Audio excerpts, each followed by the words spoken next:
Hello दोस्तों, good morning. आज हम पढ़ेंगे पैरा ट्यूबरक्लोसिस। पहले हमने पढ़ा था टीबी, ट्यूबरक्लोसिस। ये दूसरा है पैरा ट्यूबरक्लोसिस। ये मत समझना ट्यूबरक्लोसिस और पैरा ट्यूबरक्लोसिस सेम है, दोनों अलग अलग हैं, सिम्टम्स सेम है। ठीक है, तो इस पैरा ट्यूबरक्लोसिस को हम जोनी डिजीज यानी जेडी, जोन्स डिजीज भी कहते हैं। ठीक है, जोन्स डिजीज इसे क्यों कहते हैं ये जानना आपको बहुत ही जरूरी है। सिम्टम्स ट्यूबरक्लोसिस में भी सेम थे, पैरा ट्यूबरक्लोसिस में सेम थे। इसमें क्या होता है, जब हम टीबी में टेस्ट करते हैं, टीबी टेस्ट, ट्यूबरक्लोसिस टेस्ट करते हैं, तो उसमें क्या होता है, जो उसका एंटीजन होता है ना, ट्यूबरक्लोसिस का जो एंटीजन होता है उसको इंट्राडर्मल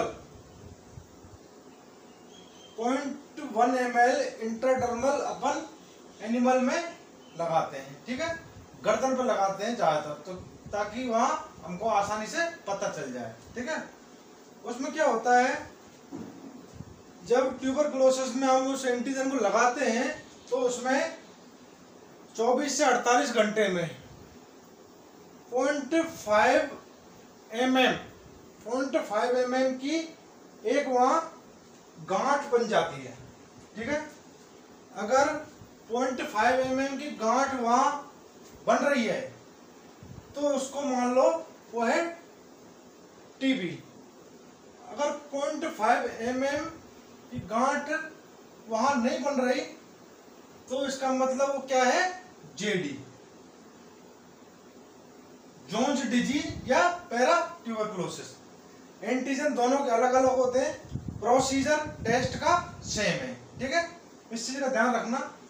और खास बात, जब पैरा ट्यूबरक्लोसिस या जोन्स डिजीज के एनिमल का पोस्टमार्टम हम करते हैं तो उसका जो जंक्शन है इलियम स्टेन प्यूबिस वाला, वहां जंक्शन पर जेड आकार का एक जंक्शन बन जाता है। ठीक है, इसलिए आसानी तो हमको पोस्टमार्टम के बाद ही पता चलता है इसमें टीबी था या जेडी था। ठीक है, इसका दूसरा नाम जोन्स डिजीज भी है और इसको क्रोनिक बैक्टीरियल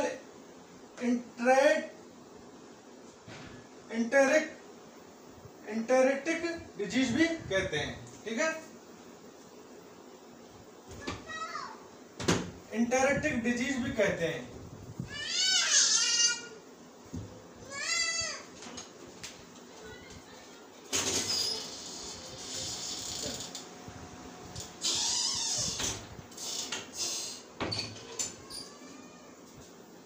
ठीक है, उसके बाद इस डिजीज में क्या होता है, एनिमल को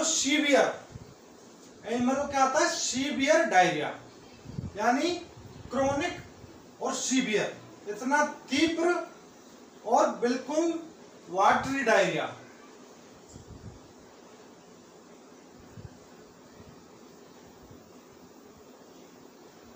ठीक,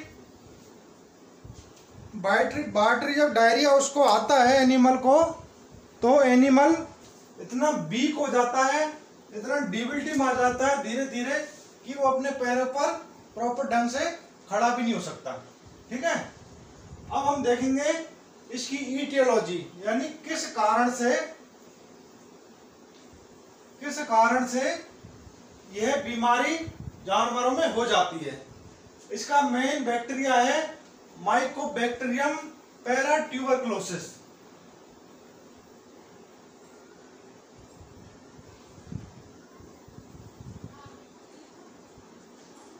माइकोबैक्टीरियम पैरा ट्यूबरक्लोसिस जो बैक्टीरिया होता है इसका, उसकी वजह से ये पैरा ट्यूबरक्लोसिस यानी जोन्स डिजीज होती है। इस बैक्टीरिया को एम जोन्स भी कहते हैं, एम जोन्स बैक्टीरिया। इस बैक्टीरिया को कहेंगे एम जोन्स। एग्जाम में क्वेश्चन ये भी आ सकता है, एम जोन्स बैक्टीरिया किसे कहते हैं, कौन सी बीमारी फैलाता है, उस बीमारी के बारे में संक्षिप्त विवरण आप दीजिए। तो उसमें आपको पैरा ट्यूबरकुलोसिस लिखना है, ठीक है। उसके बाद हम देखेंगे इसके सिम्टम्स क्या हैं। सिम्टम्स यानी लक्षण। सबसे पहले हम देखते हैं कि सिम्टम्स, ईटियोलॉजी का पता तो बाद में लगता है, फील्ड में हम ईटियोलॉजी का पता कैसे करेंगे, और पता भी चल जाएगा तो हमको कैसे पता है कि ये बीमारी वो है। जब तक हमको उस जानवर के, एनिमल्स के सिम्टम्स पता नहीं रहेंगे, उससे पहले हम उस जानवर की ईटियोलॉजी, न डायग्नोसिस, न ट्रीटमेंट, न कंट्रोल, कुछ भी नहीं कर सकते। मेन चीज होती है आपकी सिम्टम्स, ठीक है। सिम्टम्स में सबसे पहले हम देखते हैं उसका इंक्यूबेशन पीरियड क्या है। इंक्यूबेशन पीरियड में कल भी आपको बताया था, इंक्यूबेशन पीरियड वो होता है जिसमें एनिमल्स के बीमारी के सिम्टम्स यानी लक्षण प्रकट होते हैं। अब इसमें लक्षण, इंक्यूबेशन पीरियड में सिम्टम्स या वो इसके लक्षण 4 मंथ से लेके 15 साल तक। आप कहोगे तो 15 साल का तो जानवर ही नहीं होता, वो तो मर जाता है। तो इसलिए 4 महीने के बच्चे से लेके 15 साल के बच्चे तक उसके सिम्टम्स कभी भी आ सकते हैं, ठीक। वो होता है इंक्यूबेशन पीरियड। इंक्यूबेशन पीरियड आपको नहीं देखना है फील्ड में। फील्ड में आपको देखना है, वो देखना है डायरिया, एक्यूट डायरिया। एक्यूट यानी तीव्र गति से जिस पशु को डायरिया आ रहा है उसको आप या तो टीबी जानना, ट्यूबरकुलोसिस या पैरा ट्यूबरकुलोसिस या जोन्स डिजीज, ठीक है। ये 2 बीमारी ऐसी होती हैं जिनमें पशु को तीव्र गति से डायरिया आता है, और वह डायरिया किसी बीमारी से, किसी दवाई से रुकता नहीं है, ठीक है। इस डायरिया की खासियत क्या बात है, आज आपने देखा डायरिया आया है, आपने उसमें सल्फा लगा दिया, एंटीबायोटिक लगा दी, पेनिसिलिन वगैरह लगा दिया, कल थोड़ा सा कम पड़ेगा, बंद नहीं होगा, कल थोड़ा सा कम पड़ेगा, उसके बाद उससे अगले दिन सेम कंडीशन वही रहेगी। आप 2 दिन करो ट्रीटमेंट, 4 दिन करो, 5 दिन करो, कोई फर्क नहीं पड़ेगा। अगर उसको जेडी है तो, अगर उसको नॉर्मली डायरिया यूं ही आ रहा है तो वो आपके उस एंटीबायोटिक से बंद हो जाएगा, ठीक है। उसके बाद इस बीमारी में पशु का टेम्परेचर बढ़ता नहीं है, टेम्परेचर सेम रहता है, ठीक है। क्योंकि हम सबसे पहले तो पशु का टेम्परेचर ही देखते हैं। इस बीमारी में पशु का टेम्परेचर सेम रहेगा। उसके बाद जो इंटेस्टाइन होती है, उसकी आंतें होती हैं एमिशिएटेड हो जाती हैं। एमिशिएटेड यानी जो वहाँ स्पिंटर होते हैं, अपने एनस में जो स्पिंटर होते हैं ना,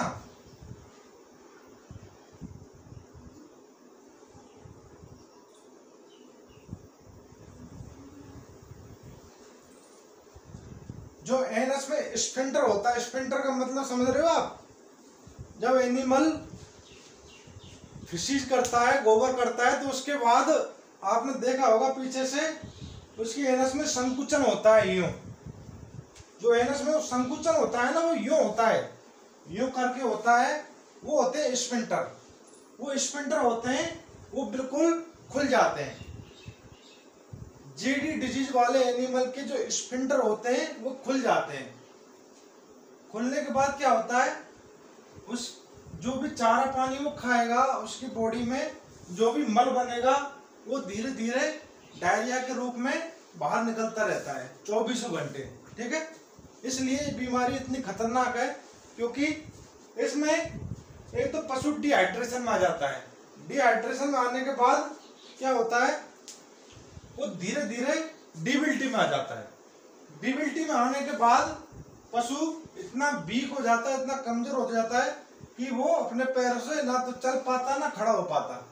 उसके बाद क्या होता है, एक जगह पर पड़ा रहता है और जिस साइड से वो पड़ा रहेगा वो उसकी बॉडी फर्मेंटेशन स्टार्ट कर देती है।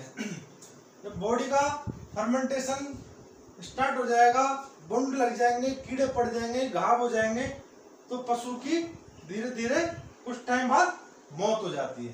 ठीक है, इसलिए इस बीमारी में सबसे मेन चीज देखनी है आपको डायरिया। ठीक है, और डायरिया इतना खतरनाक होता है कि पशु जो भी खाएगा, अभी आपने डाला चारा पानी उसको, थोड़ी सी देर में आप पीछे से देखोगे स्पिंटर खुला होता है, वहां से धीरे धीरे उसका मल के द्वारा खाना पीना सब बाहर निकल जाता है। ठीक है, उसके बाद हम देखेंगे उसका डायग्नोसिस, निदान। डायग्नोसिस कैसे करेंगे उसको, हमको पता कैसे लगेगा कि ये जेडी डिजीज है या पैरा ट्यूबरकुलोसिस डिजीज है। उसके लिए क्या होता है, एक इंट्राडर्मल जेडी टेस्ट होता है। ठीक है, इंट्राडर्मल जोन्स टेस्ट यानी जेडी टेस्ट। ठीक है, इसमें क्या होता है,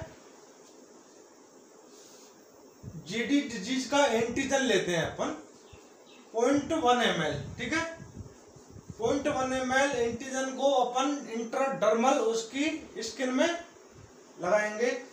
स्किन में लगाएंगे, वो लगाते हैं ज्यादातर गर्दन पर लगाते हैं, ताकि हमको आसानी से उसकी जो 5 mm की जो गांठ बनेगी वो आसानी से दिखने लग जाए। ठीक है, उसके बाद सबसे पहले तो हम उसकी जो गर्दन होती है वहां बाई रेजर के द्वारा या बाई ब्लेड के द्वारा वहां जो बाल होते हैं उनको हम बिल्कुल साफ कर देंगे। ठीक है, साफ करने के बाद वहां पर हम इंट्राडर्मल 1 ml, ठीक है, उसका जीडी का एंटीजन डालेंगे। एंटीजन डालने के बाद 24 से 48 घंटे में, कितने घंटे में, 24 से 48 या 72, 24 से 48 में आपको रिजल्ट नहीं मिलेगा तो 72 मिलेगा। ठीक है, 24 से 48 या 72 घंटे में हम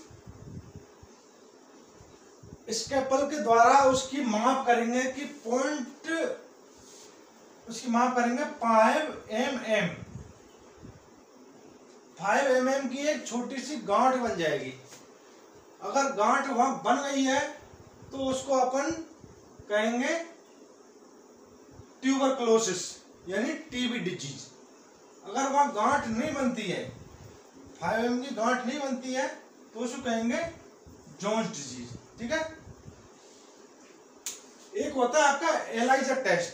ठीक है, एलाइजा टेस्ट, एलाइजा क्या होता है, एंजाइम लिंक इम्यूनोसॉर्बेंट एसे टेस्ट। ये टेस्ट भी लैब में होता है। इस टेस्ट को अपन फील्ड में कर सकते हैं। ये मैंने भी किया है और मैंने अपने हाथों से करके देखा है। ठीक है, ये टेस्ट आपका फील्ड में नहीं होगा, ये टेस्ट होगा आपका प्रॉपर लैब में। प्रॉपर उसको मटेरियल चाहिए, एलाइजा प्लेट चाहिए, सब कुछ सिस्टम से होगा, वहां पर ये टेस्ट आप कर पाओगे। ठीक है, उसके बाद हम देखेंगे अगर ये बीमारी आ गई है तो उसका कंट्रोल कैसे करेंगे।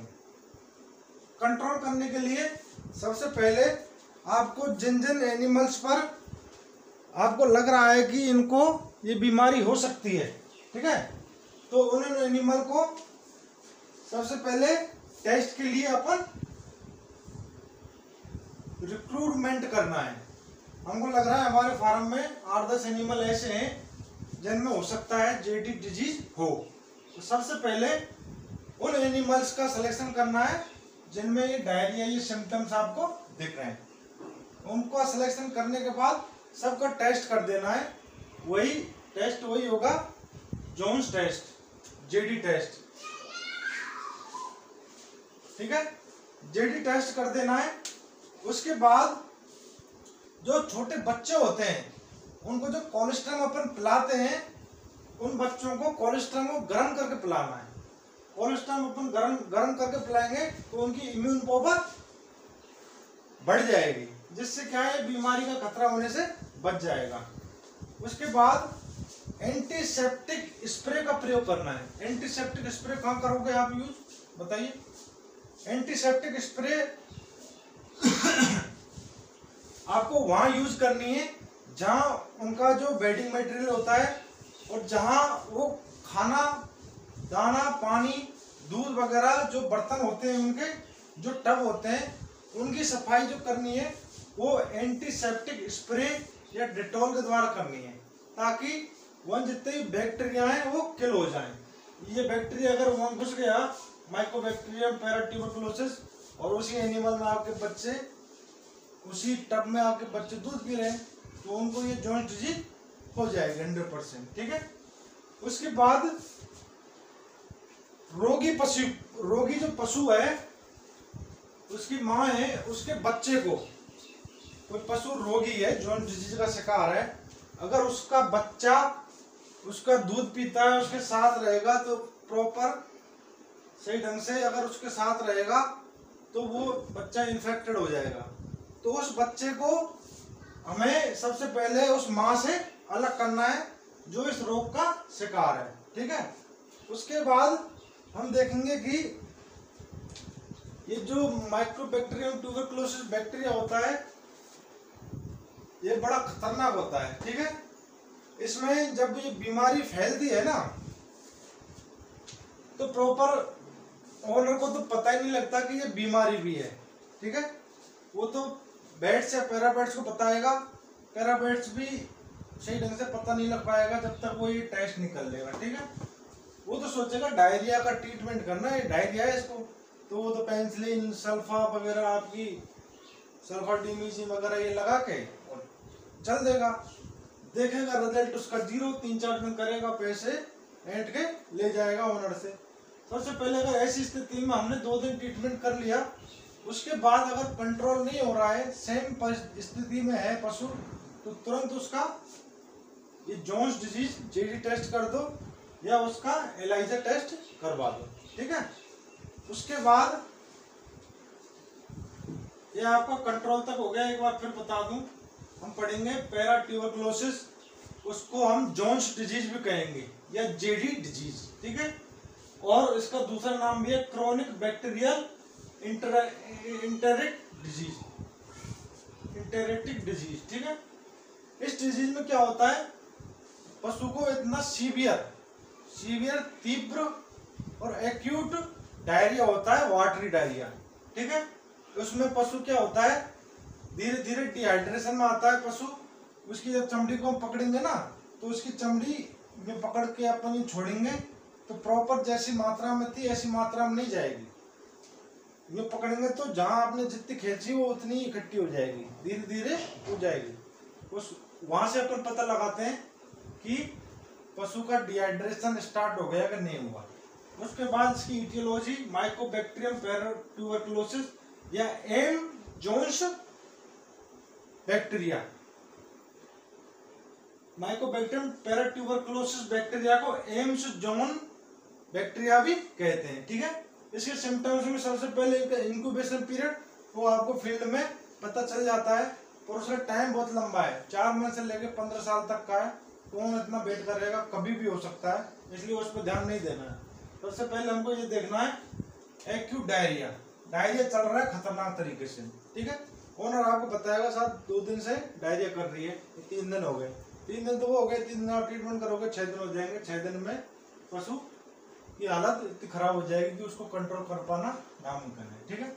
इस बीमारी में फीवर आता नहीं है, टेम्परेचर नॉर्मल रहता है, भूख भी लगती है, खाता पीता भी है, बस एक ही बीमारी है डायरिया। ठीक है। उसको कंट्रोल करना है। उसके बाद डायरिया होने के बाद पशु डिहाइड्रेशन में आ जाएगा और डिबिलिटी में आ जाता है।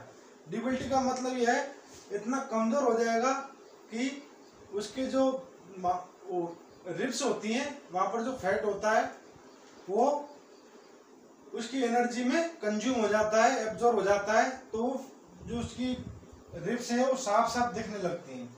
जिस पशु की रिब्स साफ साफ दिखने लग जाए तो मान लो उसकी बॉडी में जो फैट है वो एब्जॉर्ब हो रहा है उसकी एनर्जी के लिए, एनर्जी यानी ताकत के लिए, क्योंकि वो प्रॉपर ढंग से खा नहीं पी रहा है और उसको जो डाइट मिलनी चाहिए वो नहीं मिल पा रही है। ठीक है। उसके बाद हम देखेंगे इसकी डायग्नोस कैसे करेंगे, पता कैसे करेंगे। इंट्राडर्मल जेडी टेस्ट होता है, उसमें क्या करते हैं अपन 1 ml एंटीजन लेते हैं जेडी डिजीज का, उसको गर्दन की एक साइड में इंट्राडर्मल लगाते हैं, ठीक है। और 24 से 48 घंटे में या 24 से 72 घंटे में उसको अपन देखेंगे 5 mm मोटी अगर गांठ बन जाती है तो ट्यूबरक्लोसिस डिजीज है, अगर नहीं बनती है तो जोन्स डिजीज है या पैराट्यूबरक्लोसिस है, ठीक है। इसको अपन फील्ड में कर सकते हैं। ये दूसरा टेस्ट है आपका एलाइजा। एलाइजा का मतलब enzyme link immunosorbent acid test, ठीक है। ये आपका लैब में होगा।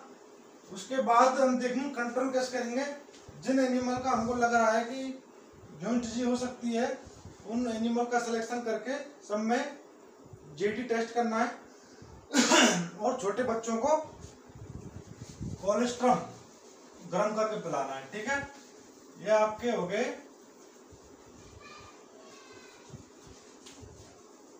कंट्रोल। अब हम देखेंगे इसका ट्रीटमेंट क्या करेंगे। सब चीज आपने कर लिया, पता लग गया आपको कंट्रोल कैसे पता करोगे, ट्रीटमेंट कैसे करोगे। मेन चीज होती है ट्रीटमेंट। आपको रिजल्ट देना है फील्ड में जाके। कोई वहां नहीं पूछेगा कि इसको डायग्नोसिस करो, इसका कंट्रोल बताओ, इसकी ईटियोलॉजी बताओ। ओनर आपसे कहेगा साहब मेरी गाय या भैंस बीमार है, ये डायरिया हो रहा है इतने दिन से, इसको साहब ठीक कर दो, ठीक है। आपको पैसे भी देगा उस चीज में, ऐसी बात नहीं है फ्री में काम करवा रहा है बाद में। इसका ट्रीटमेंट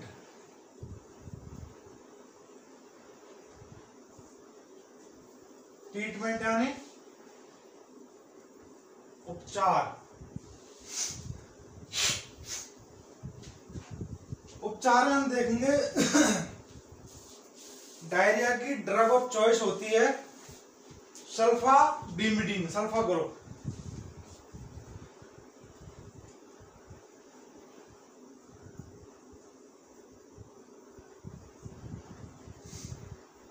सल्फाबिमिडीन डायरिया की ड्रग ऑफ चॉइस क्या है, सल्फाबिमिडीन है। इसका root IM/IV, dose body weight के हिसाब से।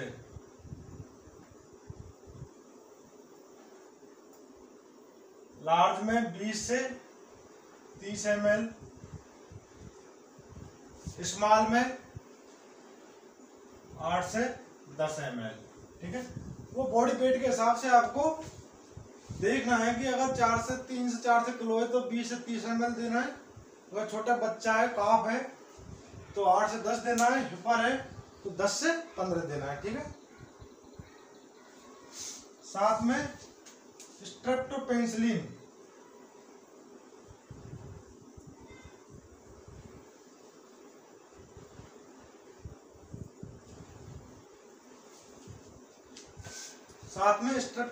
होगी आपकी, ठीक है।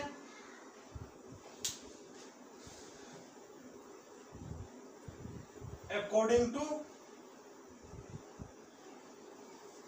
ये आपका पाउडर फॉर्म में आएगा।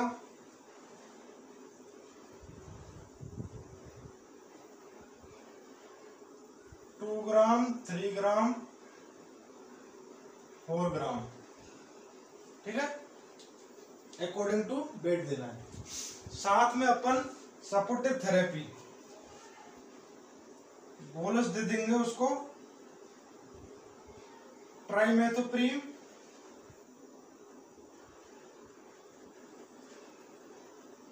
एंड सालकोप्रीम। ट्राइमेथोप्रीम एंड सालकोप्रीम ये टैबलेट्स हैं, या हम पाउडर देख लेंगे, एक नेबुलोन पाउडर, ठीक है। सपोर्टिव थेरेपी बहुत ही जरूरी है। और मेन चीज तो हम भूल ही गए, साथ में हम देंगे फ्लूइड थेरेपी, इलेक्ट्रोलाइट्स, इलेक्ट्रोलाइट्स उसको देंगे, यानी NS DNS RL, उसके वेट के हिसाब से 2-3 लीटर उसमें हम इलेक्ट्रोलाइट्स देंगे। इलेक्ट्रोलाइट्स देने से क्या होगा, इलेक्ट्रोलाइट्स देने से उसको एनर्जी मिलेगी। वो डिहाइड्रेशन में अगर चला चुका होगा तो उसको डिहाइड्रेशन में नहीं पहुंच पाएगा और उसको एनर्जी मिलेगी फ्लूइड थेरेपी से। वो चीज बहुत जरूरी है। उसी के साथ में ये एंटीबायोटिक्स डाल देने और आपका काम खत्म हो जाएगा। ठीक है, आपकी क्लास खत्म हो गई है। थैंक्स।